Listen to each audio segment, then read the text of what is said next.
Landman just changed forever.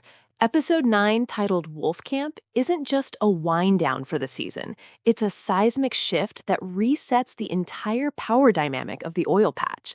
Between a major character death, a literal changing of the guard, and an ending that has the internet on fire, we have a lot to unpack. If you thought Tommy Norris was stressed before, wait until you see the weight he's carrying now. Let's hit right to the heart of the episode, the loss of Monty Miller. After surviving his 5th heart attack in episode 8, Monty seemed to be on the mend. Tommy even visits him in the hospital, where he finds none other than Jerry Jones giving Monty life advice about spending time with family. But before Monty passes, he makes 2 massive moves that will haunt Tommy. First, he promotes Tommy to Vice President of Operations, but the catch is that he also makes Rebecca a permanent employee as VP of Exploration, a move that immediately causes friction with Nate. Sadly, that night, Monty's heart rate spikes, and by the next morning, Tommy receives the call from Cammy that his old friend is gone.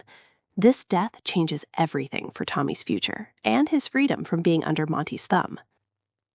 While one era ends, another begins. We are seeing the further evolution of Cooper, who is quickly stepping into the role of the series' next great landman. Cooper is no longer just worming, he is asserting his leadership. In this episode, he reveals a sophisticated plan to buy up small, expired oil leases in the Wolfcamp Shale, the richest oil field in the world, to resell them. He even secures his first deal with a local farmer, who calls him an honest man in the patch. Some fans believe the show is quietly replacing Tommy with Cooper as the central figure of the series, moving Tommy into the corporate office while Cooper handles the grit of the field. Not everyone is loving the direction of Season 2, though. On Reddit and in reviews, fans are criticizing the heavy focus on Angela and Ainsley's storylines, with some calling it daytime soap opera material. In this episode, Angela and Ainsley scout a strip club to find a male stripper for a nursing home field trip. They eventually convince Ryder to take the job in exchange for getting friendly with Ainsley. While this provides some levity, many viewers feel these subplots take away from the gritty oil and cartel drama that made Season 1 so enthralling. Speaking of the cartel, the danger is still very real.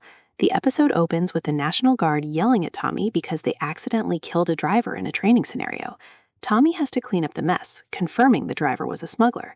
He attempts to call a truce with the gang leader, Jiminez, suggesting they stay out of each other's way. However, Jiminez issues a thinly veiled threat demanding a face-to-face meeting. The sirens we see in the trailer suggest that this plan of Tommy's is destined to collapse. Finally, we have to talk about that haunting final scene. Tommy is standing in his yard watching a wolf, or a coyote, from afar.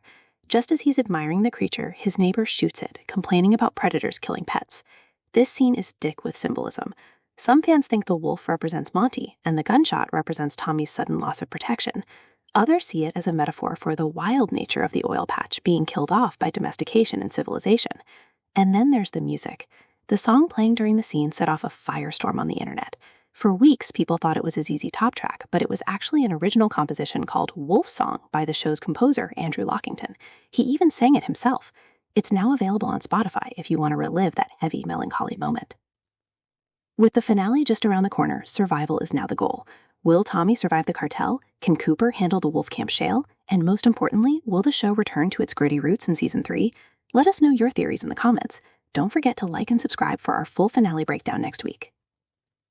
You can think of Tommy Norris like that wolf at the end of the episode, a creature of the wild who thinks he's safe because he's in his own environment, only to realize the neighbors and the rules of the changing world have already lined up a shot.